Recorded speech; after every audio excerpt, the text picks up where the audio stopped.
এটা আমার ভারতবর্ষের সংবিধান নয়, এটা আমার ভারতবর্ষের কৃষ্টি কালচার নয়।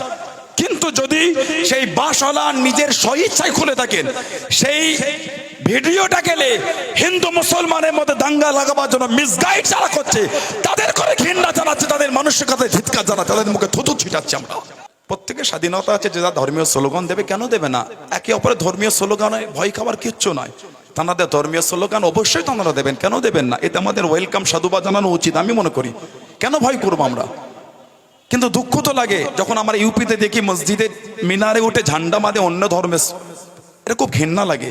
তাদের মানসিকতাকে ভাবতে অবাক লাগে, কোন মানসিকতা তারা মানুষ, আমরা অবাক হয়ে যাই। ভাই বলছিলেন গতকাল কলকাতা যেটা হয়েছে, বাস থেকে একটা গেরুয়া পতাকা খোলা হচ্ছে, আমি এটা ধিৎকার জানাচ্ছি, আমি ব্যক্তিগত আমি এবং আশাবাদী প্রকৃত মুসলমান সেও ধিৎকার জানাবে। এটা আমরা এটা মানতে পারি না। তার অধিকার আছে তার ধর্মের পতাকা, তার ধর্মের ঝান্ডা, তার ধর্মের স্লোগান দিবার, কারোর অধিকার নাই তার ধর্মের উপর আঘাত করার। কেন করবে? যদি ওই পতাকা কোনো মুসলমান বা প্রেশার ক্রিয়েট করে খুলে থাকে, আমি তার মানসিকতা ঘৃণা করছি, তার কর্মকে আমি প্রতিবাদ জানাচ্ছি।